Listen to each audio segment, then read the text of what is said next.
तो कहने का भाव ये है कि पहले ये जो शिक्षा थी ये एक वर्ग का बांध रखी थी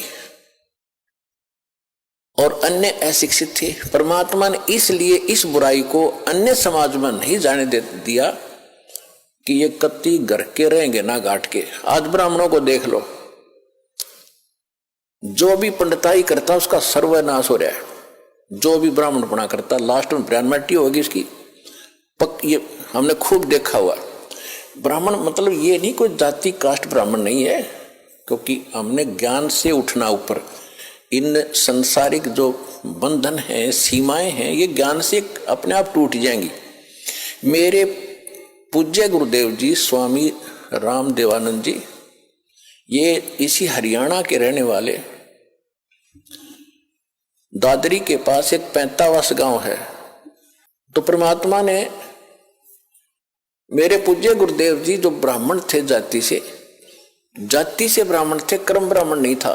यानी ब्राह्मण ग्रुप में, ब्राह्मण समुदाय में जन्म हुआ था उनका। और वो अपना खेती थी, किसानी करते थे उनके माता पिता। और उनके भी जमीन थी 5-4 किले एकड़ जमीन उनके हिस्से में। उसके पिताजी के पास तो काफी जमीन थी, तो खुद पाली जाते थे। तो वो ब्राह्मण थे जाति के। जब उनको ज्ञान हुआ, हमारे पूज्य दादा गुरुजी उनको मिले। और मेरे दादा गुरुजी यानी मेरे गुरुजी के जो गुरुजी थे वो छावला गांव है दिल्ली में, नजफगढ़ के पास।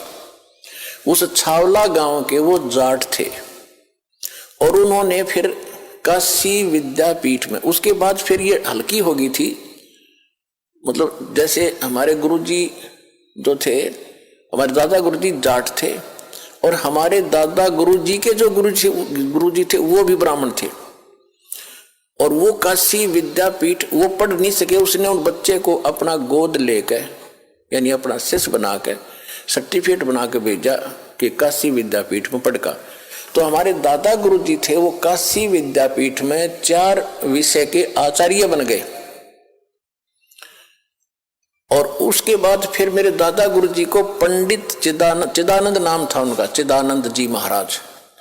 उनको पंडित चिदानंद जी कहा जाने लगा, क्योंकि वो 4 विषय में के आचार्य बन गए, 4 विषय के, 4 सब्जेक्ट के। और उनका एक गांव है, उनका गांव गोपालपुर, तहसील खरखोदा, जिला सोनीपत। गांव गोपालपुर में एक आश्रम है छोटा सा, उस पे लिखा हुआ है पंडित चिदानंद आश्रम गोपालपुर। दास उसको देख कर आया है। तो कहने का भाव यह है कि हमारे दादा गुरुजी जाट होते हुए पंडित कहलाए और मेरे पूज्य गुरुदेव जी ब्राह्मण होते हुए वो ब्राह्मण नहीं, एक संत कहलाए, स्वामी संत। तो ये जाति कर्म से है, अपनी जन्म जात से नहीं होती।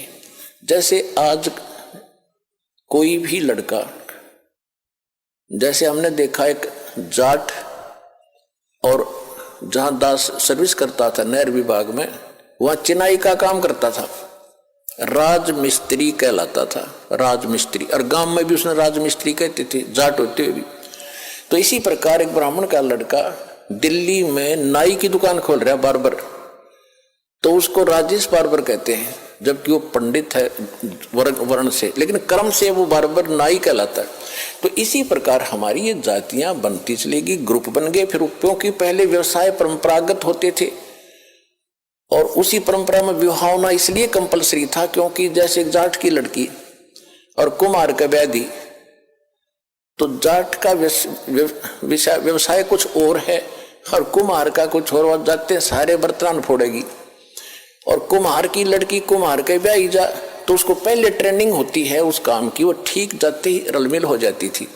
इसलिए हमारा विवाह अपने वर्ण में ही अपने होना कंपलसरी था, अनिवार्य था उस समय।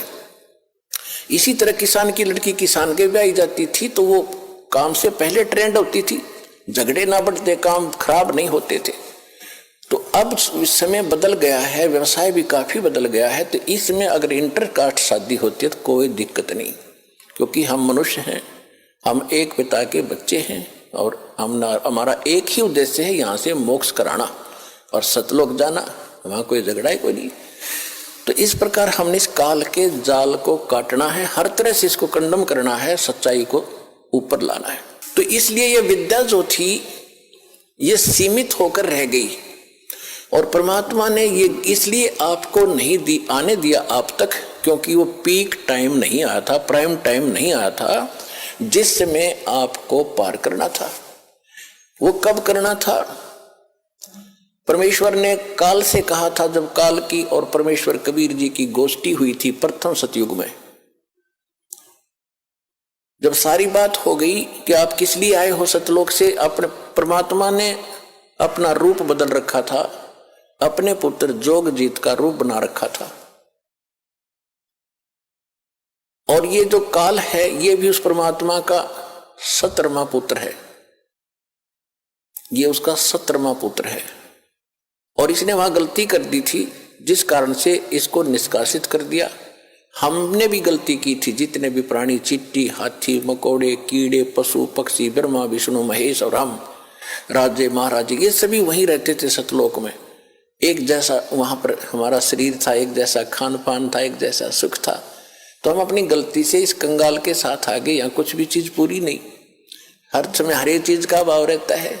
मार मार एक रोटी का काम पूरा ना होता सारे जीवन में जीव का। पशुओं ने देख ले, उसके पीछे भाग रहा है उसको खाने के लिए। हिंसक पशु जैसे पशु हैं दूसरे शाकाहारी, वो सारा दिन घास चर चर के खाएं जार निकालें जार, खाएं जार निकालें जार, मर जाओ। क्या यही जीवन है? सतलोक में सारी सुविधाएं हैं, जो खाओगे वही बॉडी में ही हजम होता है, ना कोई टट्टी ना पेशाब, उसमें कुछ नहीं होता। ऐसा गजब का ना कोई। अब सोता उठते आदमी फ्रेश होता है, फ्रेश होते सबसे पहले टट्टी मास दे है। तो यहाँ तो ऐसा ही रहेगा। तो वहां चलेंगे हम जहाँ सारा सुख है, इतना सुंदर शरीर कभी व्यर्थ नहीं होते, वहां कोई बकवास नहीं आती, मन में दोष नहीं होता।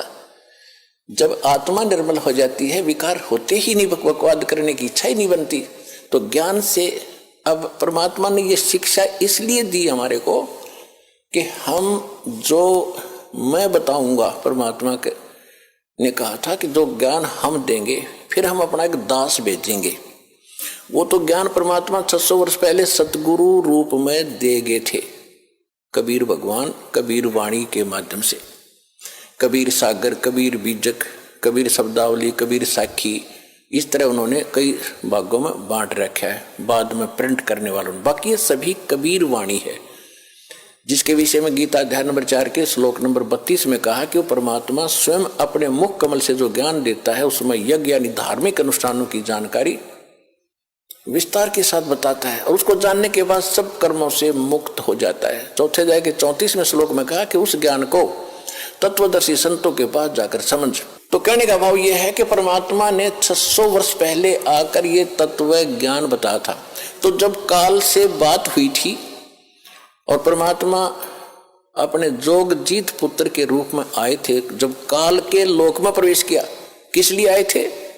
कि हमें दुखी देखा कि ये मेरे बच्चे वहां कितने सुखी थे, कोई दुख नहीं था, कोई मृत्यु नहीं, कोई कैंसर नहीं, कोई कोढ़ नहीं, कोई बीपी हाई ना लो होता था, ना कोई शुगर बीमारी थी, और ना इनको खाने का अभाव था, मजदूर बने फिरते। काल ने हमारे को कितना मूर्ख बना रखा है।